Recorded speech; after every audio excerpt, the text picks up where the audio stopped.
आसंता December 17 रे OTT परीक्षा ओडिशा शिक्षक योग्यता परीक्षा 2025 डिसेम्बर 17 रे अनुष्ठित हेबो।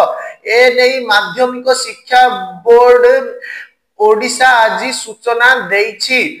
ओडिशा ओटीटी 2025 परीक्षा संपर्क रे एक विज्ञप्ति जारी करिछि।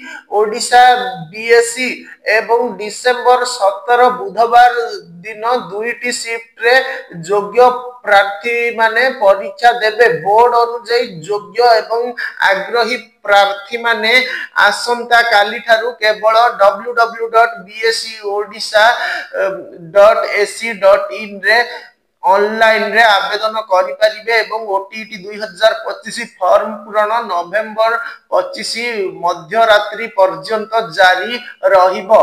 ऑनलाइन पंजीकरण पई पर्याय क्रमे निर्देशावली प्रार्थी प्रयोज्यता एवं योग्यता मानदंड संबलित निर्देशावली पाठ्यक्रम बा सिलेबस एवं एहार स्ट्रक्चर एवं कंटिन्यूटी सर्टिफिकेट पई फॉर्मेट वेबसाइट www.bscodisha.ac.in रे उपलब्ध। ओटीटी परीक्षा एडमिट कार्ड डिसेम्बर 10 तारिख रु उपलब्ध हेबो एवं परीक्षा डिसेम्बर 17 तारिख दुईटी शिफ्ट रे जेपरि कि पेपर 1 सकाळ 9 टारू 11:30 एवं पेपर 2 अपराह्न 2 टारू 4:30 पर्यंत अनुष्ठित हेबो।